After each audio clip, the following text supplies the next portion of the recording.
High বন্ধুরা, কেমন আছো? আশা করি তোমরা ভালো আছো। আজকে আমি আলোচনা করব West Bengal staff nurse grade 2 সম্পর্কে।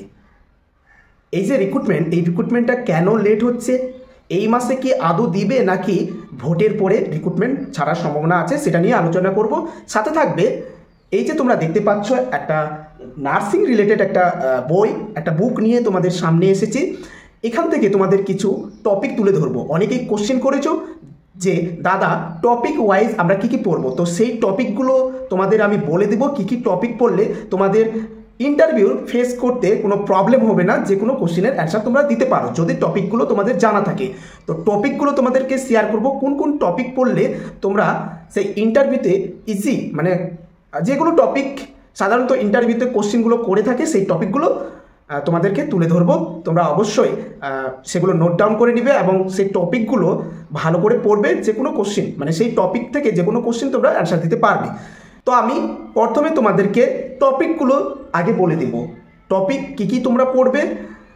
এই যে তোমরা বুকটা দেখতে পাচ্ছ, আমি এই বুকটা নিয়েছি। আমার কাছে আরও বুক আছে, বলতে এটা হচ্ছে পিআর যাদব। আমি এটা পড়ছি, পড়ে যখন দেখলাম পিআর যাদব, তোমরা দেখতে পাচ্ছ লেখাগুলো মনে হয় উল্টে গেছে। এটা হচ্ছে PR Yadav 4th additional volume 1। আমি ভলিউম 1টা পড়ে এখনও শেষ হয়নি, বাট এটা হচ্ছে PR Yadav volume 1 4th addition. ঠিক আছে, এই বুকটা আমি পড়ছি। তো এখান থেকে তোমাদের কিছু টপিক তোমাদের সাজেশন করব যে এই টপিকগুলো তোমরা পড়ো, সেখান থেকে কোশ্চেনগুলো করেই থাকে। ঠিক আছে, তো টপিকগুলো কী কী পড়বে, অনেকটা বড় বই আছে এখানে। তোমরা দেখবে যে অনেক, প্রায় কতটা, এখানে তোমাদেরকে বলে দিই যে প্রায় 600-650 বেশি মানে পৃষ্ঠা আছে। তো এতগুলো তো তোমরা পড়তে পারবে না, তাই আমি কিছু টপিকগুলো তোমাদেরকে বলে দেবো। কোন কোন টপিক তোমরা পড়বে সেই টপিকগুলো তোমরা ভালো করে দেখে নিবে। দেখো, আমি একটা কথা বলি, রিক্রুটমেন্ট ব্যাপারটা হচ্ছে যে রিক্রুটমেন্ট ছাড়বে। এবার যদি রিক্রুটমেন্ট ছাড়ার পরে তুমি যদি স্টাডি করো, মানে তুমি প্রিপারেশন নিচ্ছ West Bengal staff nurse grade 2 এর ইন্টারভিউর জন্য প্রিপারেশন নিচ্ছ রিক্রুটমেন্ট ছাড়ার পরে, সেটা কিন্তু ঠিক না। কারণ তোমার কাছে যেহেতু, আমি বলবো তোমার কাছে যদি রেজিস্ট্রেশন থেকে থাকে, যাদের ওয়েস্ট বেঙ্গলে পাস আউট করেছো তাদের তো কোনো অসুবিধা নেই। যারা আদার্স স্টেট থেকে পাস আউট করেছো, তোমাদের কাছে যদি ওয়েস্ট বেঙ্গলের রেজিস্ট্রেশনটা থেকে থাকে, তাহলে তোমার কোনো টেনশন নেই। ঠিক আছে, রিক্রুটমেন্ট ছাড়বে এটা ঠিক, কিন্তু সেটার জন্য তুমি বসে থাকবে তারপরে তুমি স্টাডি করবে ইন্টারভিউর জন্য, এটা কিন্তু তুমি ভুল ভাবছো। তো তোমাদেরকে বলছি, যারা এরকম ভাবছো যে আগে রিক্রুটমেন্টটা ছাড়ো তারপরে আমি পড়াশোনাটা চালু করবো ইন্টারভিউর জন্য, এরকম করতে যেও না। ঠিক আছে, আমি বলবো তোমার কাছে যদি রেজিস্ট্রেশনটা থাকে তুমি এখন থেকে পড়াশোনা চালু করে দাও। যারা ব্রিলিয়ান্ট, যারা ইন্টেলিজেন্ট, তারা কিন্তু স্টাডি করছে, এখন কিন্তু স্টাডি করছে। একটু একটু করে করো কিছু জানার জন্য। দেখো, West Bengal staff nurse grade 2 ইন্টারভিউর ক্ষেত্রে কোনো ক্রিটিক্যাল কোশ্চেন কিন্তু করবে না। আমি বলে দিয়েছি, কোনো ক্রিটিক্যাল না, একদম ইজি ইজি যেগুলো আমরা প্র্যাকটিক্যাল আমরা করি ওয়ার্ডে, প্লাস হচ্ছে সহজগুলো। তুমি এমসির এক্সাম দিতে যাচ্ছ না, তুমি হচ্ছে পোস্ট বেসির এক্সাম দিতে যাচ্ছ না, এমএসসি এক্সাম দিতে যাচ্ছ না, এগুলো কিন্তু তুমি এক্সাম দিতে যাচ্ছ না যে একদম ক্রিটিক্যাল পড়তে হবে, ডিটেলসে পড়তে হবে, এরকম কিছু না। জাস্ট যেগুলো আমাদের নিত্য প্রয়োজনীয় ওয়ার্ডে যেগুলো লাগে, যেগুলো জানার বিষয়, সেগুলো কিন্তু ফোকাস দাও। ঠিক আছে, আমি বলবো সেগুলো ফোকাস দাও। মানে কী কী পড়বে আমি জাস্ট এখানে 30 মানে 30টা টপিক তোমাদের বলে দিচ্ছি। এর থেকেও আরও আছে। ঠিক আছে, এগুলোই খালি হবে এরকম না, আরও আছে। ঠিক আছে, যেমন হচ্ছে ইউরিনারি সিস্টেম। আমাদের কয়েকটা সিস্টেম আছে শরীরের মধ্যে, বডি অফ হিউম্যান বডির যে সিস্টেমগুলো আছে সেই সিস্টেমগুলো কিন্তু ভালো করে জানবে। ঠিক আছে, ইউরিনারি সিস্টেম, রেসপিরেটরি সিস্টেমগুলো জানবে। এবার তোমরা কোশ্চিন করতে পারো যে ইউরিনারি সিস্টেম আমরা পড়বো, তো পড়লে আমাদের কীভাবে কোশ্চিন করবে। দেখো, ইউরিনারি সিস্টেম থেকে অনেক কোশ্চিন করতে পারে, রেনাল ফেলার। ঠিক আছে, কোশ্চিন করে আগে তোমরা ইউরিনারি সিস্টেমটা পুরোটা জানো, অ্যানাটমিক্যাল থেকে শুরু করে ফাংশন অফ ইউরিনারি সিস্টেম সব কিছু জানো, তারপরে যে কোনো কোশ্চিন করলে তোমরা অ্যান্সার দিতে পারবে। ঠিক আছে, পরে আমি চলে আসছি 2 নম্বর রেসপিরেটরি সিস্টেম।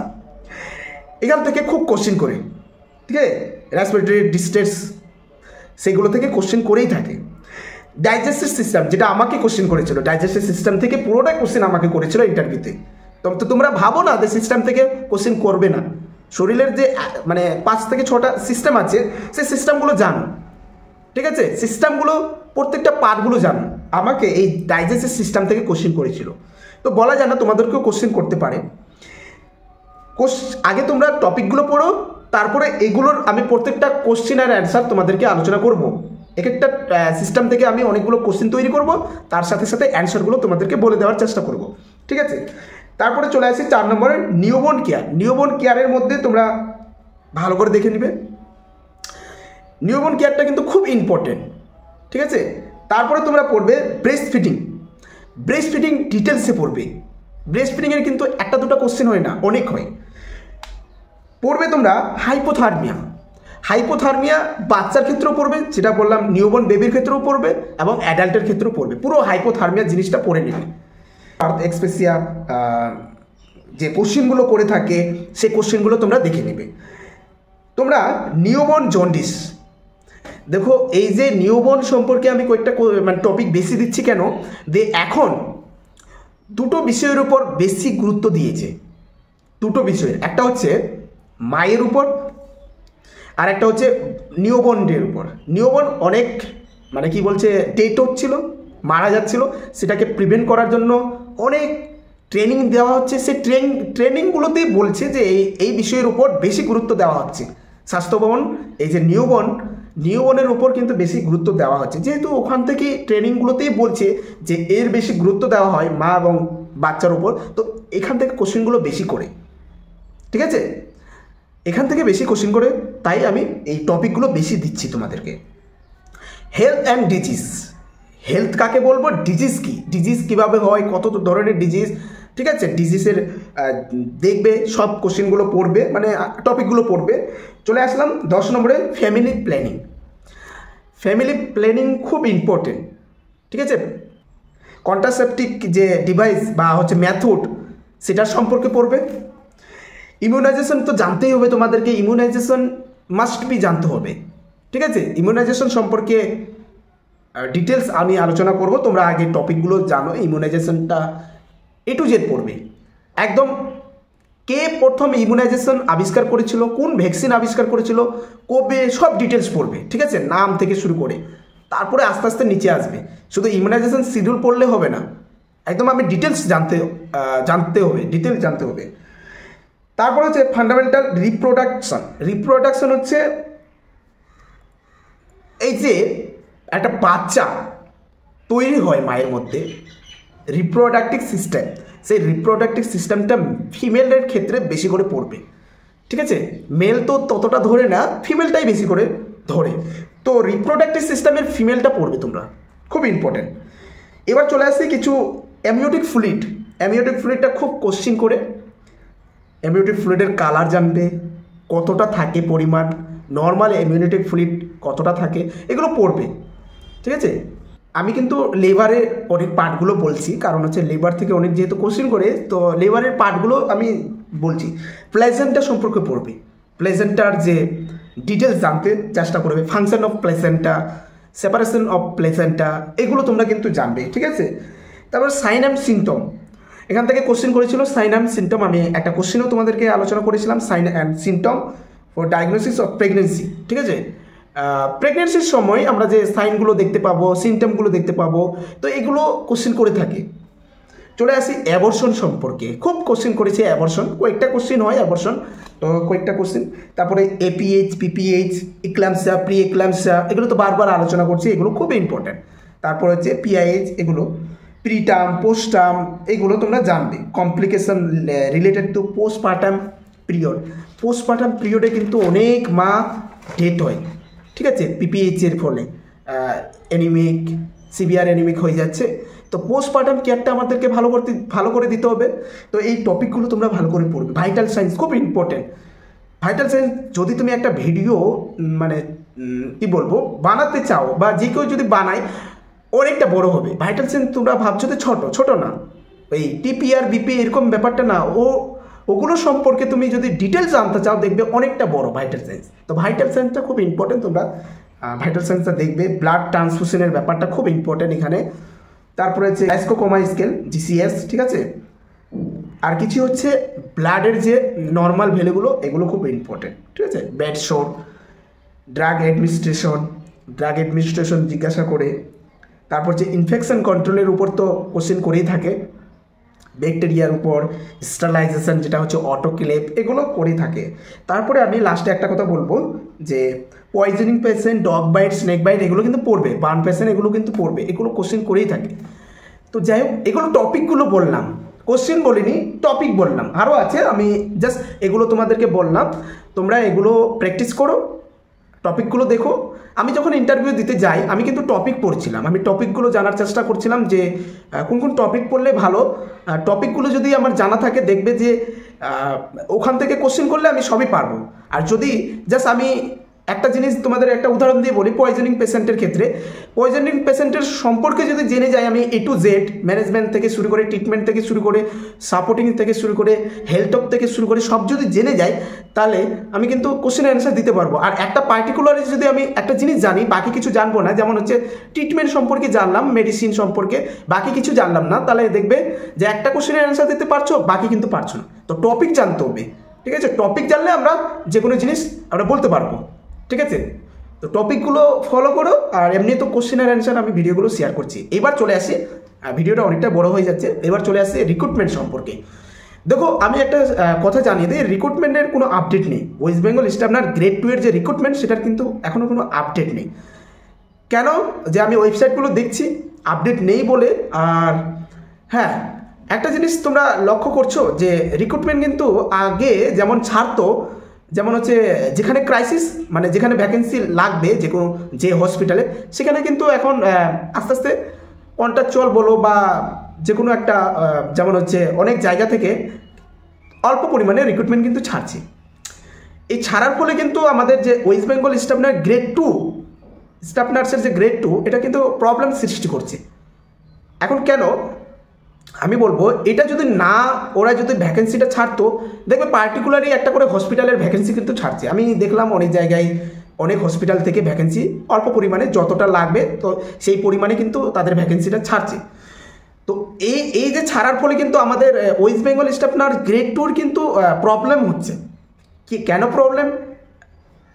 আর এই কারণেই কিন্তু রিক্রুটমেন্টটা পিছানো একটা বড় ধরনের একটা প্রবলেম বা বড় ধরনের একটা সমস্যা বলা যায়। আমি বলছি, ধরে নাও আমাদের হসপিটালে যদি আমাদের 10টা স্টাফ লাগে, 10টা স্টাফ লাগার পরে আবার আর কোনো সমস্যা নেই। এবার আমি যদি 10টা স্টাফ এখনই পেয়ে যাই, রিক্রুটমেন্টের আগে কন্ট্রাকচুয়াল হোক, যে কোনো হোক, আমার স্টাফ দরকার, তো স্টাফ যদি আমাকে দিয়ে দেয় তো আমার কোনো সমস্যা নেই। এই যে সমস্যাগুলো সমাধান হয়ে যাচ্ছে উইদাউট গভর্নমেন্ট রিক্রুটমেন্ট ছাড়া, সেক্ষেত্রে কিন্তু সরকারের কিন্তু বেশি চাপ থাকছে না যে রিক্রুটমেন্টটা আমাকে ছাড়তেই হবে, ঠিক আছে। এগুলো যদি বন্ধ হয়ে যায়, যে একবারই ছাড়ো, আমার মতে একবারই ছাড়ো, হসপিটালে তো স্টাফ লাগবেই, ঠিক আছে, হসপিটালে স্টাফ লাগবেই, তো একবারই ছেড়ে দাও, সে তো রিক্রুটমেন্টটা ছাড়তে হবে। সামনে ভোট, সেটা ভোটের যে কয়েকটা সময় আছে, কয়েক দিন আছে, সেটা বাদ দিয়ে বাকিগুলো প্রসেসিং করতে পারতো। বাট এখন দেখছি অনেক হসপিটালে কিন্তু রিক্রুটমেন্ট ছাড়ছে, নট ওই গ্রেড 2 ছাড়ছে না, হসপিটালে, সেটা কন্ট্রাকচুয়াল বেসিকে হোক। তো এটা ছাড়ার ক্ষেত্রে কিন্তু তোমাদের প্রবলেম হচ্ছে, ঠিক আছে। এগুলো যদি না ছাড়তো আমার মনে হয় যে তাড়াতাড়ি ছেড়ে দিত। তো বড় কথা হচ্ছে যে আমাদের ওয়েস্ট বেঙ্গলের সব থেকে 2 থেকে 3টে বড় হসপিটাল আছে, ভালো করে মাথায় রাখবে জিনিসগুলো। এই যে আমাদের সুপার স্পেশালিটি হসপিটাল বা বিপিএসসি, RH, এগুলো হসপিটালের নিয়ে কিন্তু মাথা ঘামছে না ওদের। সব থেকে বড় হসপিটালের উপর ডিপেন্ড করে কিন্তু রিক্রুটমেন্ট আমার মতে ছাড়ছে। যেমন হচ্ছে শিলিগুড়ির নর্থ বেঙ্গল বড় একটা হসপিটাল, আর একটা হচ্ছে কলকাতার PG হসপিটাল থেকে শুরু করে, NRS থেকে শুরু করে, আরজিকল থেকে শুরু করে, এই যে হসপিটালগুলো আছে, এগুলোর যদি ক্রাইসিস থাকে খুব, মানে হচ্ছে ভ্যাকেন্সি যদি খুব ক্রাইসিস থাকে, স্টাফের যদি ক্রাইসিস থাকে, সেই হসপিটাল থেকে যদি আবেদন করে তাড়াতাড়ি কিন্তু রিক্রুটমেন্ট ছাড়ে। কারণ এই কয়েকটা হসপিটালের কিন্তু বড় ধরনের একটা রিক্রুটমেন্ট হয়, ঠিক আছে। বাকি যে তোমরা মনে করছো যে এই সুপার স্পেশালিটি বেশি ছাড়ে না, কটা দেয়, 40 থেকে 45টা স্টার দেয়, ঠিক আছে। তো আমার মতে এইগুলো হসপিটাল থেকে যদি আবেদন স্টার্ট করে দেয় যে আমাদের রিক্রুটমেন্ট লাগবে, আমাদের ভ্যাকেন্সি লাগবে, তাহলে দেখবে তো তাড়াতাড়ি রিক্রুটমেন্ট। আমার মতো ওগুলো ওইসব হসপিটাল থেকেই অতটা মনে হয় চাপ দিচ্ছে না, স্বাস্থ্য ভবন থেকে, তো তোমাদের কি করে তাড়াতাড়ি হবে। আর এমনি সামনে হচ্ছে তোমার ভোটের একটা চলছে, আর হয়তো তোমাদের ভোটের পরে তোমাদের রিক্রুটমেন্টটা ছাড়তে পারে, ভোটের আগে মনে হয় সম্ভাবনা নেই, দেখা যাক, ছাড়লে তো খুব ভালোই, কিন্তু এখনও কোনো আপডেট পাওয়া যায় না। আপডেট না পেলে আমরা ভিডিও আপলোড করবে কী করে, যেটা সত্যি সেটাই তোমাদেরকে শেয়ার করছি। ভিডিওগুলো ভালো লাগলে অবশ্যই তোমরা লাইক করবে। তবে আশা আছে, আমি তো বলছি যে রিক্রুটমেন্ট ছাড়বে, তোমাদের রিক্রুটমেন্ট ছাড়বে, কিন্তু তোমাদের প্রসেসিংটা যে হচ্ছে তোমাদের লেটে প্রসেসিং হবে, রিক্রুটমেন্ট ছাড়বে, ঠিক আছে, টেনশন করো না। আমি কিন্তু রিক্রুটমেন্ট সম্পর্কে ভিডিওটা তৈরি করছি না, আমি কিন্তু তোমাদের জাস্ট ফোকাস দিতে বলছি ইন্টারভিউ। আমি জানি যে ইন্টারভিউ অনেকজন পড়ছিল আবার ছেড়ে দিচ্ছে পড়তে পড়তে, কারণ রিক্রুটমেন্ট নেই বলে বা কোনো আপডেট নেই বলে। তবে সেই দিকে টেনশন না করে তোমরা পড়াশোনাটা স্টার্ট করো, ঠিক আছে। দেখো রিক্রুটমেন্ট ছাড়বে, সে লেটেও হোক, ঠিক আছে, কিছু ওয়েট করো। যারা বাড়িতে আছো তারা পড়াশোনা স্টার্ট করো, যারা হসপিটালে আছো তারা কিন্তু ফোকাস দাও রিক্রুটমেন্টের সাথে সাথে ইন্টারভিউর ক্ষেত্রে, ঠিক আছে, একটু ডিউটির সাথে সাথে তোমরা পড়াশোনাটাও স্টার্ট করো। তো যাই হোক, ভিডিওটা অনেকটা লং হয়ে যাচ্ছে, তবে তোমাদের আশ্বাস দিচ্ছি যে রিক্রুটমেন্ট ছাড়বে, যাই হোক রিক্রুটমেন্ট ছাড়বে। আজকে এই পর্যন্ত। আর সত্যি আমি ইন্টারভিউ রিলেটেড ভিডিওগুলো তোমাদের শেয়ার করবো, অনেক অনেক অনেক আছে। আমি পড়াশোনা কেন, আমি আমার অনেক বই আছে, সেখান থেকে নোট কালেক্ট করে, আর আগের অনেক আমার নোট আছে বা অনেক কোশ্চেনগুলো আছে, মোটামুটি 3 বছরের আমার ইন্টারভিউ রিলেটেড কোশ্চেনগুলো আছে, ওয়েস্ট বেঙ্গল স্টাফনার গ্রেড 2, বিশেষ করে গ্রেড 2, সেগুলো তোমাদের শেয়ার করতে থাকবো। সেগুলো মানে ঘুরিয়ে পেঁচিয়ে সেই কোশ্চেনগুলোই আসে, বেশি কিছু কোশ্চেন না, 500টার মতো কোশ্চেন, সেগুলোর মধ্যেই তোমরা থাকবে, তোমাদের কোশ্চেনগুলো থাকবে, টেনশন করবে না, ঠিক আছে। তো যাওয়ার আগে ভিডিওটা ভালো লাগলে অবশ্যই লাইক করবে, ঠিক আছে, আর শেয়ার করার মতো হলে অবশ্যই শেয়ার করবে। যারা আমার চ্যানেলে নতুন হয়ে আছো বা এখনও সাবস্ক্রাইব করেনি, চ্যানেলটাকে সাবস্ক্রাইব করে নেবে, ঠিক আছে। ভালো থাকবে, সুস্থ থাকবে, দেখা হচ্ছে পরবর্তী একটা নার্সিং রিলেটেড ভিডিও নিয়ে।